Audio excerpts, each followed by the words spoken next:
আসসালামু আলাইকুম। আজকে মূলত জানবো চুলকানি বা স্ক্যাবিস কেন হয় এবং আপনারা কিভাবে এর থেকে পরিত্রাণ পাবেন। চুলকানি বা স্ক্যাবিস মূলত সার্কাপ্টিস স্ক্যাবিস নামক এক ধরনের পরজীবীর কারণে হয়ে থাকে এবং এটা অত্যন্ত সোয়াসে। অর্থাৎ আক্রান্ত ব্যক্তির বিছানার চাদর, কাপড় অথবা বালিশ আরেকজন ব্যবহার করলে খুব সহজে একজনের দেহ থেকে আরেকজনের দেহের মধ্যে ছড়িয়ে যেতে পারে। রোগের লক্ষণ এবং উপসর্গ: সারা শরীর চুলকাতে পারে, তবে বিশেষ করে হাতের আঙ্গুলের মাঝে অথবা হাতের তালুর উপরে, হাতের কনুর মধ্যে, বগলে অথবা যৌনাঙ্গে বা নাভির পাশে এরা অত্যন্ত বেশি পরিমাণে আক্রমণ করে। স্ক্যাবিস হলে রাতে চুলকানি সবথেকে বেশি অনুভব হয়।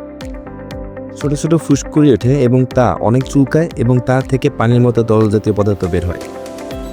যেহেতু এটি পরিবারের একজনে হলে বাকিরাও এর মাধ্যমে সংক্রমিত হতে পারে, তাই যদি কোনো চুলকানি হয় তাহলে তার ব্যবহৃত জিনিসপত্র এবং বিছানা আলাদা করে দিতে হবে।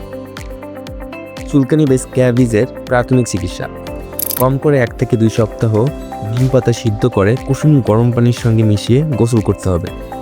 নিম পাতা এবং নিম পাতার ফুল বেটে গায়ে লাগাতে হবে এবং নিম পাতার ক্যাপসুল দিনে 3 বেলা খেতে হবে। রসুন সরিষার তেলের সঙ্গে ভেজে খেতে হবে এবং রসুন এবং সরিষার তেল একসঙ্গে মিক্সড করে গরম করে আক্রান্ত স্থানে দিতে হবে। কালো জিরার তেল শরীরে ব্যবহার করতে পারেন অথবা কালো জিরার ভর্তা বা তেল খেতে পারেন। এছাড়া আপনারা পারমেথ্রিন বা পারমিসল, লোরেক্স, পারমিন, স্ক্যাবেক্স ইত্যাদি জাতীয় লোশন ব্যবহার করতে পারেন। এর মাধ্যমেও আপনারা খুব তাড়াতাড়ি স্ক্যাবিস বা চুলকানি থেকে মুক্তি পেতে পারেন।